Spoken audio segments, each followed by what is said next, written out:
మహానాడు అనేది మహానుభావుడు ఎన్టీఆర్ గారి జన్మదినాన్ని పురస్కరించుకొని గతంలో ఈ 83 నుంచి అది నిర్వహిస్తున్నటువంటి ఒక గొప్ప కార్యక్రమం. ఆ రోజు అనేక సమీక్షలు జరుగుతాయి మహానాడులో. ఇప్పటి వరకు ప్రజలకు మనం ఏమి అందించాము, ఇంకా ఏమి చెయ్యాలి, మనము ఇచ్చినటువంటి హామీలు ఎంతవరకు అమల్లో ఉన్నాయి, ఇంకా అమలు చేయాల్సిన టైం ఎంత ఉంటుంది అని ఈ విధంగా ఎన్టీఆర్ గారు సీఎంగా ఉండగా ఆయన మరి పూర్తిగా ఆ మహానాడులో ఏమేం చేయాలో తీర్మానాలు చేసేవారు మహిళల కోసం. ఆ విధంగా వచ్చిన ఏ ₹2 కిలో బియ్యం కానీ తర్వాత అనేక పథకాలు రూపుదిద్దుకొని పేద వర్గాలకు ఒక పెన్నిధిలాగా ఎన్టీఆర్ గారు మహానాడు కార్యక్రమాన్ని నిర్వహించేవారు. దానివల్ల ప్రతి పేదవాళ్ళకి ఒక లాభం జరిగేది. అట్లాంటి మహానాడిని తండ్రి కొడుకులు ఈరోజు ఎంత భ్రష్టు పట్టించారంటే ఎంత బోరుగా ఉంది ఆ కార్యక్రమం. జనాలు కూడా ఆఖరికి వాళ్ళ పార్టీ వాళ్ళు కూడా రాకుండా అక్కడ జెండాలు తగలబెట్టుకునే పరిస్థితిని కూడా మనం చూసాం. అక్కడ తెలుగుదేశం జెండాను తెలుగుదేశం వాళ్ళే తగలబెట్టారు. కట్టలు వీళ్ళ ఫోటోలు ఉన్నటువంటి పాంప్లెట్స్ మొత్తం తగలబెడుతున్నారు. లాగి మరీ కూడా తండ్రి కొడుకుల పాంప్లెట్స్ అదేవిధంగా బ్యానర్స్ అన్నీ తగలబెడతా ఉన్నారు. ఇది వీళ్ళ మహానాడు. ఏదో చేయబోయి అయ్యవారిని చేయబోతే కోతి అయ్యిందన్నట్టు సామెతగా ఈరోజు మహానాడు పేరుతో అభాస్ పాలయ్యారు. ఇక వీళ్ళ గొప్పలు ఎలా ఉన్నాయంటే అవి మామూలుగా లేవు. ఏంటి, మా 6 సూత్రాల కాదు, అంతకుముందు 6 మరి సూపర్ 6 ఏమో తండ్రి చెప్పాడు, ఈయనేమో అదే దాన్ని 6 ఫార్ములాన ఏదో పేరుతో లోకేష్ అనౌన్స్ చేస్తూ ఉన్నాడు. ఏంటంటే అవి ఏంది, యువతకు ప్రాధాన్యత ఇవ్వటం, కార్యకర్తలకు ప్రాధాన్యత ఇవ్వటం, మహిళలకు అందులో కొత్తదనం ఏమన్నా ఉందా? మీ నాన్నగారి ఎలక్షన్స్ ముందు ఇచ్చినటువంటి అవి ఎంతవరకు ఇంప్లిమెంట్ చేశారు మీరు? అది కదా చెప్పాల్సింది. మేము ఇప్పటి వరకు కూడా ఇదిగో ఇన్ని పథకాలు మేము ఎలక్షన్స్ ముందు ప్రజలకు మాట ఇచ్చాము, వచ్చిన తర్వాత ఇవి మేము చేశాము అని చెప్పాలి కదా. అమ్మఒడి లేదు, అమ్మఒడి బదులు మాతృవందనం అని పెట్టారు, అది పోయింది. అదేవిధంగా జగన్ గారి టైంలో నాడు నేడు కింద విద్య ఎంత బాగా పాఠశాలలు రూపుదిద్దుకున్నాయో, విద్యా వ్యవస్థ ఎంత ముందుకు పరుగులు తీసిందో, ప్రైవేట్ స్కూల్స్ని అధిగమించి గవర్నమెంట్ స్కూల్స్ నడిచినాయో అవన్నీ కూడా వీళ్ళు చెప్పుకుంటున్నారు. ఎంత సిగ్గుమాలిన వాళ్ళండి తండ్రి కొడుకులు ఇద్దరు కూడా. సంక్షేమ పథకాలట భారతదేశంలోనే నంబర్ 1గా ఈయన అమలు చేస్తున్నాడట.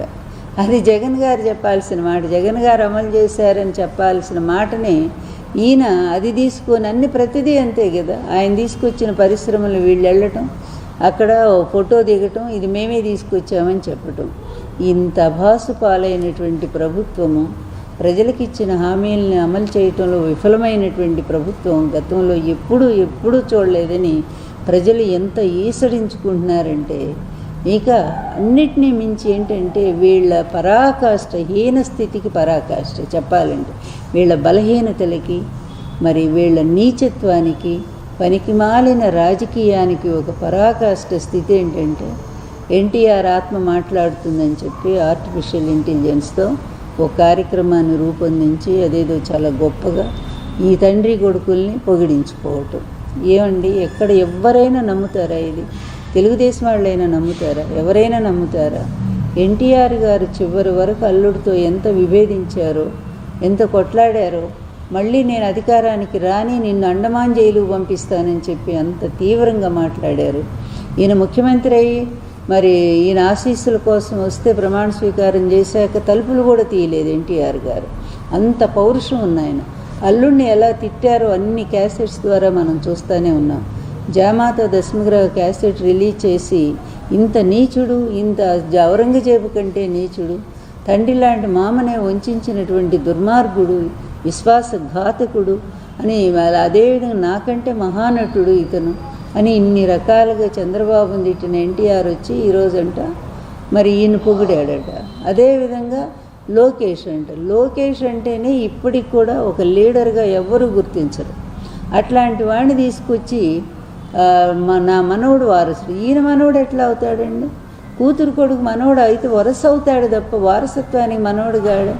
మన సంప్రదాయంలో కొడుకులే కదా, ఇంటి పేరు ఎవరికి ఉంటుందో వాళ్లే కదా వారసులుగా చెప్పుకునేది, ఆస్తులకు కానీ దేనికైనా సరే. అలాంటిది ఎన్టీఆర్ కుటుంబంలో వాళ్ళు నందమూరి కుటుంబంలో నుంచి ఎవరైనా అవుతారు. అలా కాకుండా వెళ్ళి నారా వాళ్ళ కుటుంబంలో తీసుకొచ్చి నా మనోడు వారసు, ఎట్లా వారసుడు, అతను ఏమి సాధించాడని, ఈ తండ్రి బాటలో నడుస్తూ అవినీతిలో మరి పూర్తిగా అంతని మించిపోయి డబ్బులు సంపాదిస్తున్నాడని అతను గొప్పవాడని అందామా? అదేవిధంగా ఇష్టం వచ్చినట్టుగా రెడ్ బుక్ రాజ్యాంగాన్ని నడిపిస్తూ రాష్ట్రంలో మరి ప్రతిపక్ష నేతలందరినీ కూడా చంపిస్తూ, అదేవిధంగా వాళ్ళు ఆత్మహత్యలు చేసుకునే విధంగా ప్రేరేపిస్తూ, మహిళల మీద జరుగుతున్నటువంటి అత్యాచారాలు దారుణాలన్నీ తెలుగుదేశం నాయకులు చేస్తుంటే కనీసం శిక్షలు కూడా లేకుండా వాళ్ళని కాపాడుకుంటూ, అదేవిధంగా ప్రతిపక్ష నేతల్ని వాళ్ళ భార్యల్ని ఇష్టం వచ్చినట్టుగా మాట్లాడే వాళ్ళని కాపాడుకుంటూ, ఇతని పరిపాలకుడా? ఇతను ఒక ముఖ్యమంత్రి అంటే ఎవరైనా హర్షిస్తారా? ఇట్లాంటి దగుల్బాజీ రాజకీయాలు చేసేటువంటి వాళ్ళు ప్రపంచ చరిత్రలో ఇంతవరకు చూడలే. ఇప్పుడు ప్రతి ఒక్కడూ ఒక ఆశయం కోసం, హిట్లర్ లాంటి వాడు కూడా వాడు యూదుల మీద కోపంతో చేశాడు, వాడి చిన్నతనంలో జరిగిన అవమానాల వల్ల. అతను ఒక ఆశయం పెట్టుకున్నాడు, అతను చేశాడు. కానీ వీళ్ళకి ఏదైనా ఒక ఆశయం అంటూ ఉందా? ఆశయం ఒక్కటే నాకు తెలిసి, తండ్రి కొడుకులు అవినీతిలో కోట్లు సంపాదించడం, అడ్డదారిలో వ్యవస్థల్ని మేనేజ్ చేయటం, వాళ్ళందరినీ వాళ్ళకు అనుకూలమైనటువంటి వాళ్ళని కోర్టులు తప్పుదారి పట్టించడం, అదేవిధంగా కేసులను తారుమారు చేయించటం, కోట్ల రూపాయలు పోసి పెద్ద పెద్ద లాయర్లను పెట్టి తిమ్మిని బమ్మిని చేయటం. ఈ విద్యల్లో మాత్రం తండ్రి కొడుకులు బాగా ఆరితేరారు. అలాగే రాష్ట్రాన్ని లూటీ చేస్తూనే ఉన్నారు. అందువల్ల మహానాడులో వీళ్ళు ఏమైనా చేసిన గొప్ప పని ఒక్కటైనా ఉంటే దాని గురించి చెప్పుంటే బాగుండేది. కడపలో మహానాడు పెట్టడమే గొప్పగా భావిస్తున్నారంటే, ఒక 20,000 మంది పోలీసులు పెట్టుకొని చుట్టూరా కూడా అక్కడ జనమేమో రాలేదు, పోలీసులు ఎక్కువ కనిపిస్తూ ఉన్నారు. అలాంటి వీళ్ళు కడప ఇంటికి వెళ్ళి ప్రజల ఇళ్ళకి వెళ్ళి మేము మీ ఇంటికి వచ్చాము, అందువల్ల మా పరిపాలన ఎలా ఉందని ఈ తండ్రి కొడుకులకు అడిగే దమ్ముందా, ధైర్యం ఉందా?